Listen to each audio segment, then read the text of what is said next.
Good morning all of you. आज मैं चर्चा करूंगी तुलनात्मक राजनीति की परिभाषा और क्षेत्र के बारे में।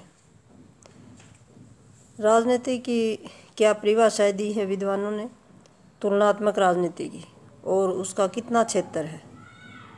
प्रथम विश्व युद्ध से पहले और द्वितीय विश्व युद्ध तक राजनीति शास्त्र का क्षेत्र सीमित था। राजनीति शास्त्र राज्य, सरकार, अंतर्राष्ट्रीय संस्थाओं के सैद्धांतिक और संस्थापक अध्ययन का जो क्षेत्र था वो सीमित था।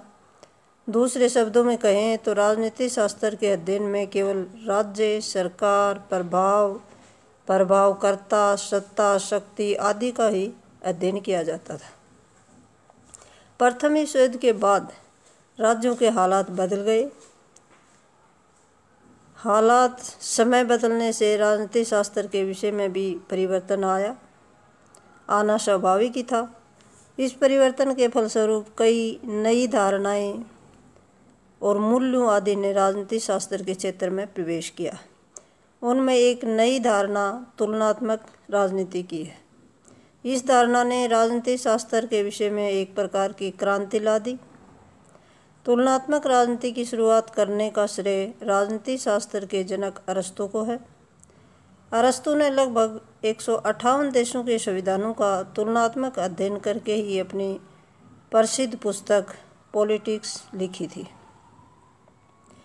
अरस्तु के बाद तो पश्चिमी जगत के अनेक राजनीतिज्ञ विद्वानों ने तुलनात्मक राजनीति का अध्ययन किया।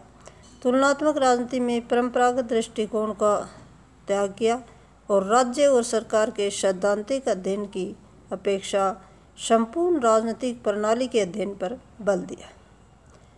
तुलनात्मक राजनीति की परिभाषा। तुलनात्मक राजनीति शास्त्र के साहित्य में तुलनात्मक सरकार और तुलनात्मक राजनीति दो प्रसिद्ध धारणाएं हैं।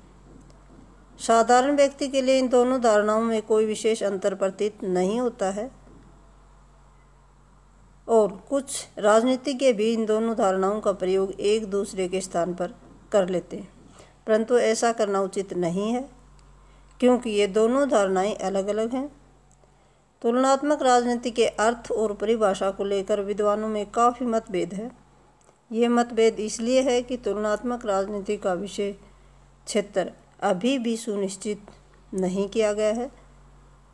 तुलनात्मक सरकार के बारे में विद्वानों के मत इस प्रकार हैं। जी.के. रॉबर्ट्स तुलनात्मक राजनीति और तुलनात्मक सरकार को अलग अलग मानता है। जी.के. रॉबर्ट्स उसने तुलनात्मक सरकार का अर्थ करते हुए लिखा है कि तुलनात्मक सरकार राज्यों, उनकी संस्थाओं व सरकारों के कार्यों का तुलनात्मक अध्ययन है, जिसमें राज्य क्रिया से अत्यधिक निकट का संबंध रखने वाले सहायक समूह, राजनीतिक दल व दबाव समूह का भी अध्ययन सम्मिलित है। इसके अलावा एडवर्ड फ्रीमन लिखता है कि तुलनात्मक राजनीति संस्थाओं तथा सरकारों के विविध प्रकारों का एक तुलनात्मक विवेचन तथा विश्लेषण है। जीन ब्लांडेल के अनुसार तुलनात्मक सरकार वर्तमान विश्व में राष्ट्रीय सरकारों के प्रतिमानों का तुलनात्मक अध्ययन है। ये अलग अलग परिभाषाएं विद्वानों ने दी हैं, लेकिन इन परिभाषाओं से स्पष्ट होता है कि तुलनात्मक राजनीति की धारणा में केवल सरकारों का अध्ययन शामिल नहीं है, अपितु उनका संबंध उस प्रत्येक राजनीतिक, सामाजिक, आर्थिक और सांस्कृतिक तथ्य से है जो तथ्य किसी न किसी राजकीय संस्था की संरचना, उसके स्वरूप तथा उसकी कार्य प्रणाली को प्रभावित करता है। तुलनात्मक राजनीति में वे सभी औपचारिक, गैर औपचारिक तथ्य आ जाते हैं जो राजनीति को प्रभावित करते हैं। तुलनात्मक राजनीति एक व्यवहारिक अध्ययन है।